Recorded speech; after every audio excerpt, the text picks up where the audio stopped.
चलिए आज बात करते हैं 19वीं सदी के यूरोप की एक ऐसे जबरदस्त आइडिया की जिसने दुनिया का नक्शा ही बदल के रख दिया। और वो आइडिया था राष्ट्रवाद। तो शुरुआत एक बहुत ही दिलचस्प सवाल से करते हैं।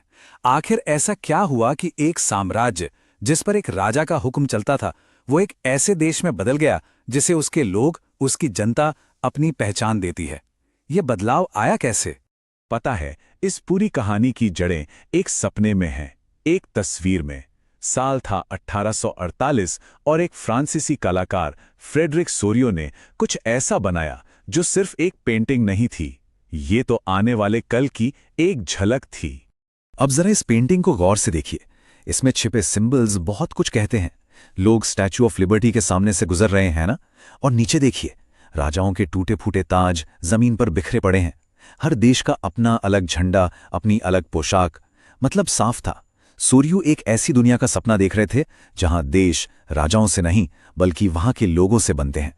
तो चलिए अपने पहले सेक्शन में चलते हैं और समझते हैं कि यह सपना उस जमाने के हिसाब से कितना कितना बड़ा और क्रांतिकारी था। देखिए, इस पूरी सोच का जो एंड गोल था वो था नेशन स्टेट या राष्ट्र राज्य बनाना। और ये उस वक्त के लिए एक बिल्कुल नया कॉन्सेप्ट था। मतलब एक ऐसा देश जिसकी पहचान किसी राजा या उसके खानदान से नहीं बल्कि वहां रहने वाले लोगों की एक जैसी भाषा, कल्चर और इतिहास से हो। तो सवाल ये उठता है कि राष्ट्र राज्य का ये जो आइडिया था, इसे पहली चिंगारी कहां से मिली? इसका जवाब हमें मिलता है फ्रांस की क्रांति में। 1789 की फ्रांसीसी क्रांति, इसने पहली बार दुनिया को बताया कि असली ताकत राजा के पास नहीं बल्कि देश के नागरिकों के पास होती है। ला पटरी यानी पितृभूमि और लेस सिटोयन यानी नागरिक, ये शब्द सबकी जुबान पर चढ़ गए। और हां, नेपोलियन ने डेमोक्रेसी तो खत्म कर दी थी, लेकिन उसका 1804 का सिविल कोड, उसने कानून के सामने सबको बराबर लाकर खड़ा कर दिया, जो नेशनलिज्म के लिए एक बहुत बड़ा कदम साबित हुआ। उस दौर का यूरोप आप समझिए दो हिस्सों में बटा हुआ था। एक तरफ थे पुराने जमींदार, एरिस्टोक्रेट्स, जो अपनी परंपराओं और सत्ता को छोड़ना नहीं चाहते थे, और दूसरी तरफ था इंडस्ट्रीज से निकला एक नया मिडिल क्लास। ये लोग पढ़े लिखे थे, बिजनेसमैन थे, प्रोफेशनल्स थे, और ये अपने पॉलिटिकल राइट्स मांग रहे थे। असल में राष्ट्रवाद के इस विचार को आगे बढ़ाने का बीड़ा इसी नए मिडिल क्लास ने उठाया। और ये जो नया मिडिल क्लास था, इनकी सोच को एक नाम दिया गया लिबरलिज्म यानी उदारवाद। इसका मतलब सीधा सा था, हर इंसान को आज़ादी मिले, कानून की नज़र में सब बराबर हों और सरकार वो बने जिसे लोग चुने। लेकिन हर एक्शन का एक रिएक्शन होता है ना? तो इस बदलाव के खिलाफ भी एक ताकत खड़ी थी, कंजर्वेटिज्म यानी रूढ़िवाद।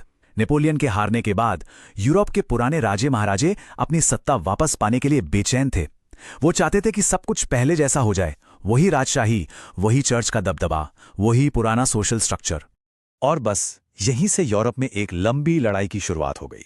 एक तरफ थे लिबरल नेशनलिस्ट्स जो आज़ादी के लिए सीक्रेट सोसाइटीज बना रहे थे, प्रेस की फ्रीडम मांग रहे थे, और दूसरी तरफ थे ये नए कंजर्वेटिव्स जो अपनी पुरानी सत्ता को बचाने के लिए अपनी मॉडर्न आर्मी और सेंसरशिप का पूरा इस्तेमाल कर रहे थे। तो अब कहानी उस मोड़ पर आती है जब ये लड़ाई सिर्फ विचारों की नहीं रह गई, अब बात सड़कों पर आ गई थी। पूरे यूरोप में बगावत की एक लहर दौड़ पड़ी थी। ये टाइमलाइन देखिए, ये दिखाती है कि क्रांति की आग कैसे जंगल की आग की तरह फैल रही थी।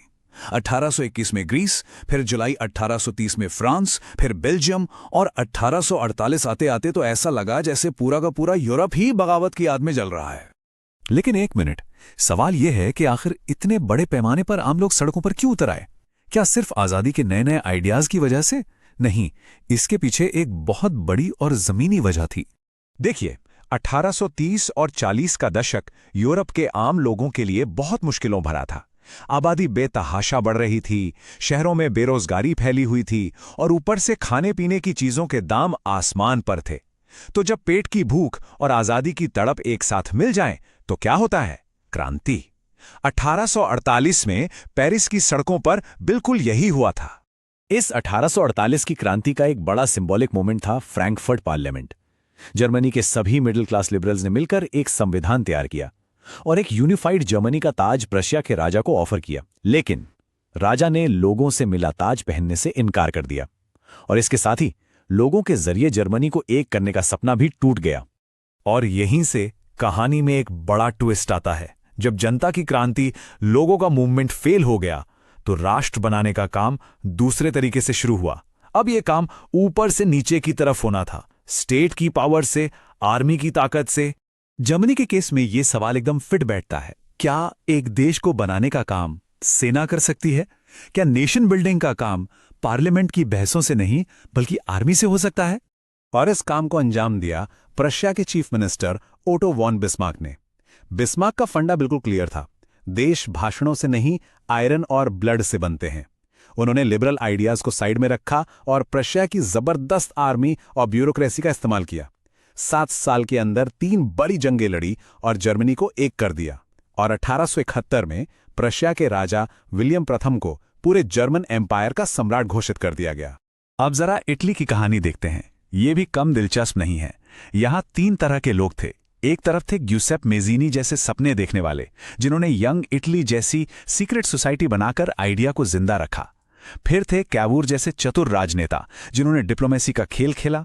और आखिर में क्रांतिकारियों ने साउथ इटली में घुसकर लोगों का सपोर्ट हासिल किया।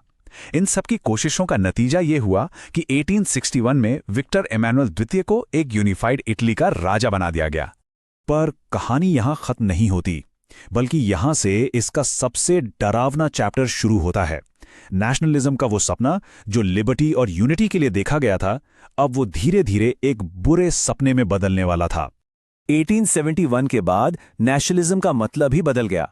अब ये आज़ादी की लड़ाई नहीं रही, बल्कि पावर की, डोमिनेशन की लड़ाई बन गई। अब हर देश दूसरे से बड़ा और ताकतवर बनना चाहता था।